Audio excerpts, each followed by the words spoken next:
Hello students, welcome to Geeta's biology. और आज की इस वीडियो में हम देखने वाले हैं इंपॉर्टेंट चार्ट्स जो आपको बोर्ड एग्जाम्स में पूछे जा सकते हैं। बोर्ड एग्जाम्स अगर आप देखोगे तो फ्रॉम 2022 ऑनवर्ड्स बहुत ज़्यादा एप्लीकेशन बेस्ड हो गया है, यानी कि जो 4 मार्क्स और 3 मार्क्स के क्वेश्चन है आपको बहुत रेयरली डिस्क्रिप्टिव मिलते हैं और बहुत ज़्यादा एप्लीकेशन बेस्ड, यानी कि 4 मार्क्स का अगर क्वेश्चन हो तो उसे डिवाइड किया जाता है 1 मार्क्स के 4 क्वेश्चन में, 3 मार्क्स के क्वेश्चन हो तो उसे 3 हिस्सों में डिवाइड किया जाता है, या आपको 2 मार्क्स का और 1 मार्क का एक क्वेश्चन पूछा जा सकता है।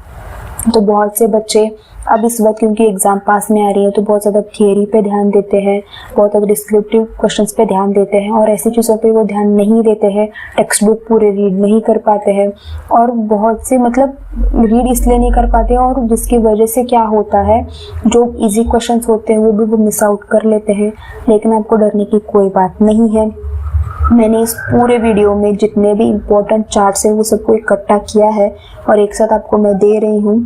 तो अगर आपने इतना भी कर लिया तो आपको एप्लीकेशन बेस्ड क्वेश्चंस में कोई प्रॉब्लम नहीं आएगी, ठीक है। तो अगर आप चाहते हैं कि आपको अच्छे मार्क्स मिले बायोलॉजी बोर्ड्स में तो वीडियो लास्ट तक जरूर देखना।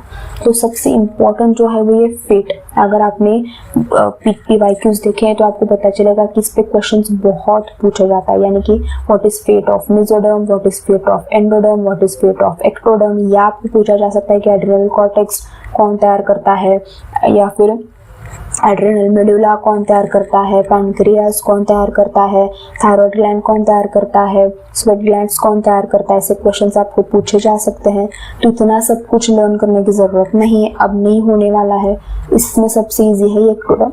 अगर आप देखोगे तो एक्टोडर्म यानी कि आउटर लेयर हम सबको पता है, तो इसमें एपिडर्मिस आएगा, skin, hair, nails, sweat gland, salivary gland, mammary gland, एक्मेरल ग्लैंड, सेबेशियस ग्लैंड, जितने भी आउटर लेयर पे ग्लैंड्स होते हैं वो सारे, यानी कि जो भी स्किन रिलेटेड ग्लैंड्स है वो सारे इसमें आएंगे।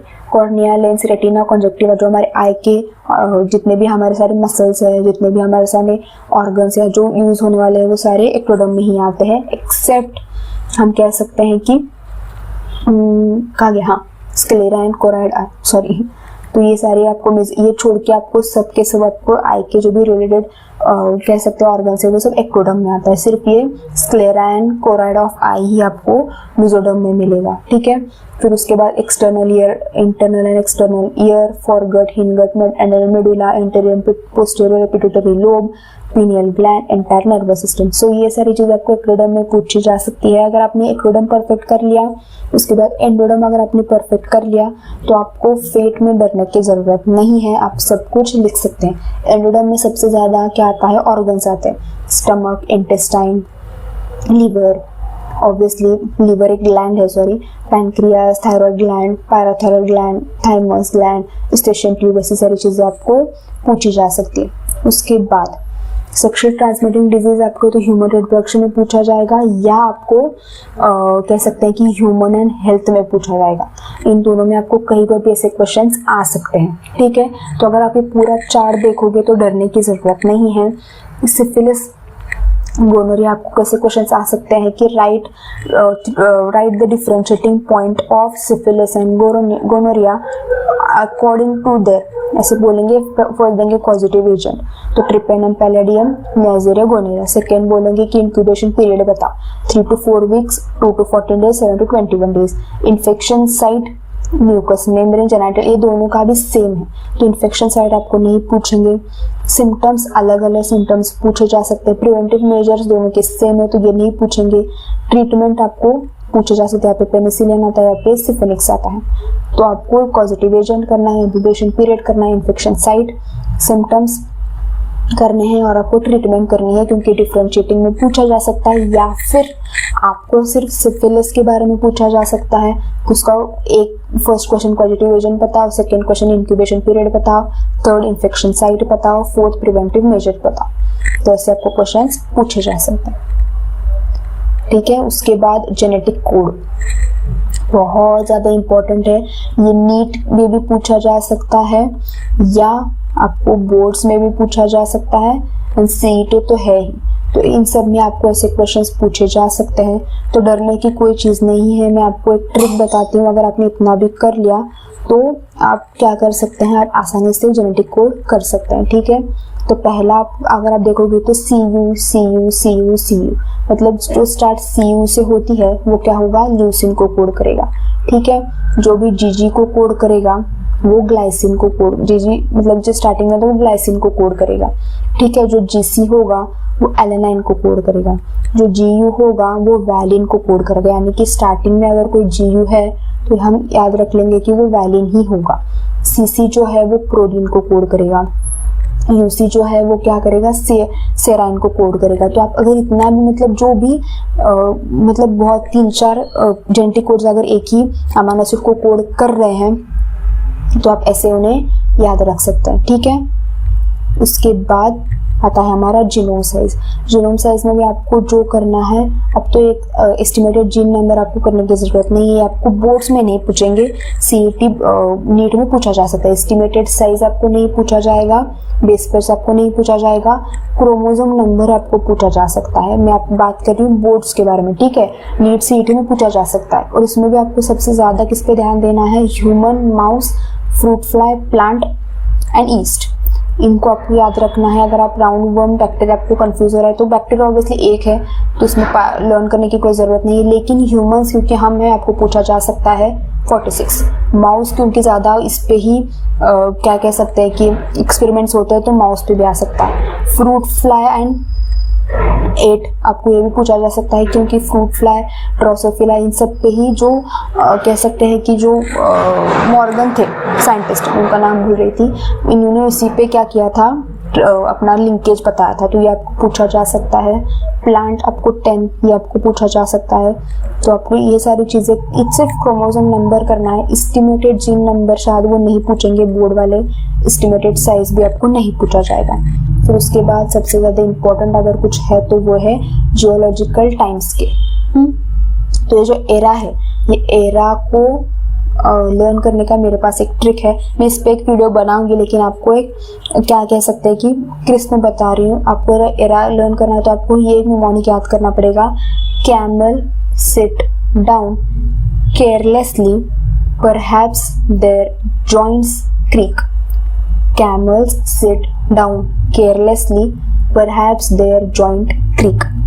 कैसे आएगा आपको बताती हूँ, ठीक है। Camel often sit down carelessly,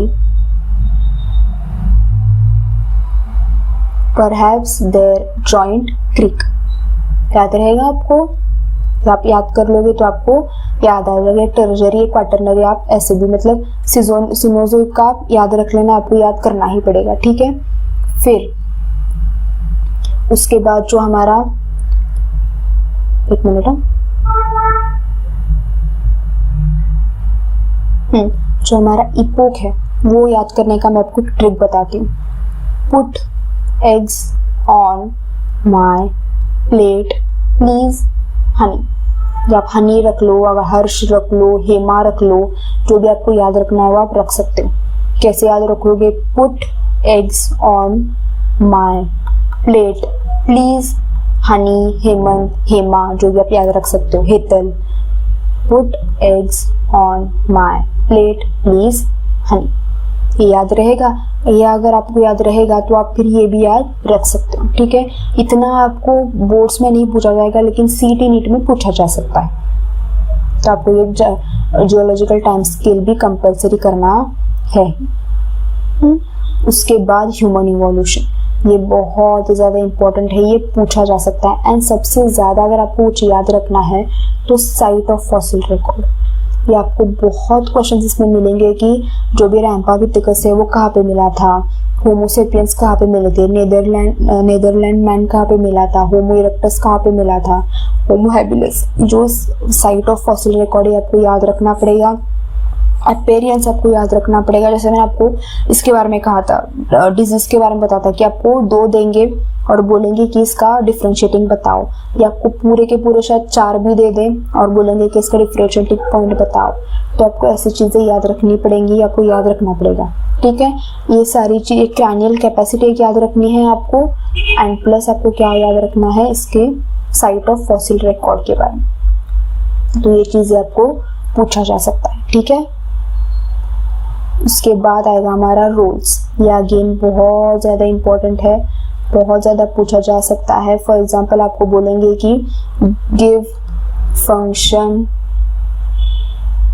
of first nitrogen, second potassium, third calcium, fourth magnesium. इस तरह के क्वेश्चंस आप एक्सपेक्ट कर सकते हैं। तो आपको क्या क्या याद रखना है?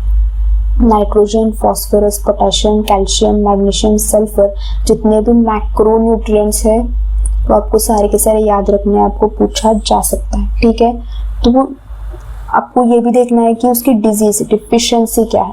डिफिशियंसी एक तो पूछता है, या फंक्शंस, ये रीजन वेयर रिक्वायर्ड इतना नहीं पूछते, लेकिन फंक्शंस और डिफिशियंसी सिम्टम्स ये आपको पूछा जा सकता है, तो आपको ये कंपल्सरी करना है।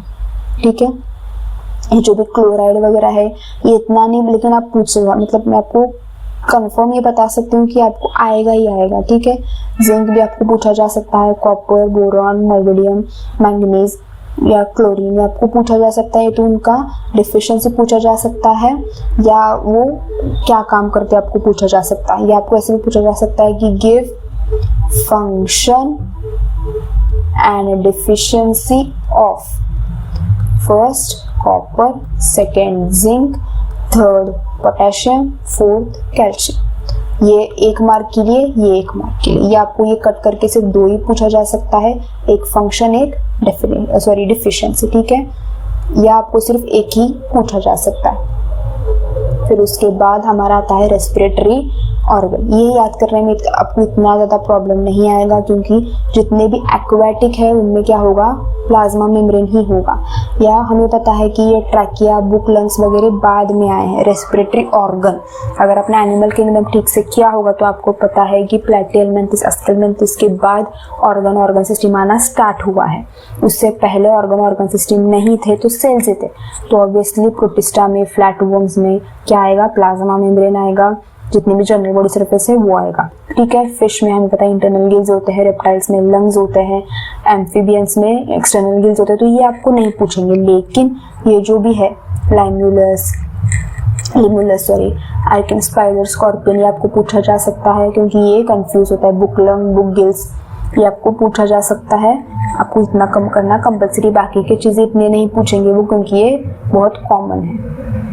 उसके बाद कॉमन रेस्पिरेटरी डिसऑर्डर, ये भी आपको पूछा जा सकता है। कैसे पूछे जा सकता है आपको, जैसे मैंने आपको कहा कि उसका सिम्टम्स बताओ, क्रॉनिक ब्रोंकाइटिस का सिम्टम्स बताओ, उसका कॉज बताओ, ट्रीटमेंट बताओ।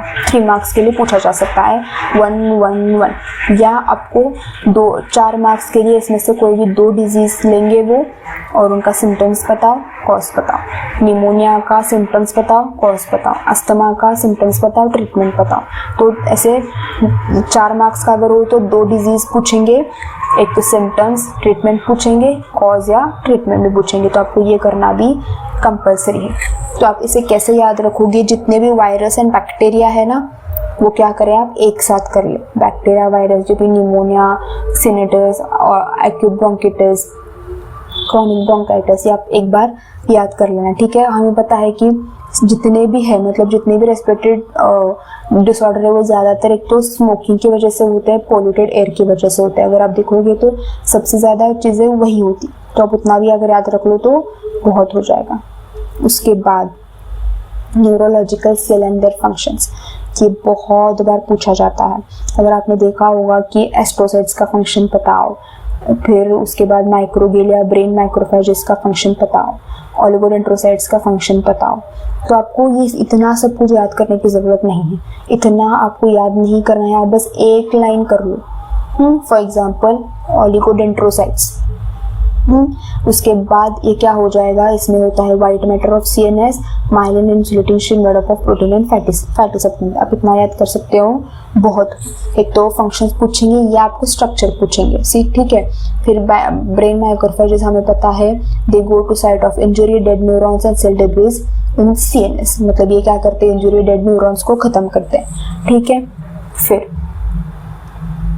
उसके बाद शॉन सेल्स हमें पता है, ये भी आपको पूछा जा सकता है कि पीएनएस में कौन आता है, सीएनएस में कौन आता है। पीएनएस में Schwann cells and satellite cells दो ही आते हैं, ये सपोर्ट करते हैं, और ये अबंडेंट ग्लियल सेल्स है, ये क्या करते हैं, माइलिन शीट को प्रोड्यूस करते हैं। तो आप इतना सब कुछ याद करने की जरूरत नहीं है, इनमें से कोई एक लाइन जो आपको याद रह सकती है आप उतना याद कर लो, बहुत हुआ। क्योंकि अगर 4 मार्क्स के लिए 4 पूछे गए तो आपको एक ही पॉइंट, एक मार्क को आएगा, एक ही पॉइंट लिखना है, ठीक है। Cranial nerves and their functions, ये बहुत बार पूछे जाते हैं। ये नंबर बहुत बार पूछा जाता है, तो आपको नंबर याद रखना है, ठीक है। यानी कि ऑल्फैक्टरी का नंबर क्या है, या फिर नंबर यानी कि ट्राइजेमिनल का ये मोटर है, मिक्स्ड है, आई मसल्स 4 to 6, ये आपको पूछा जा सकता है।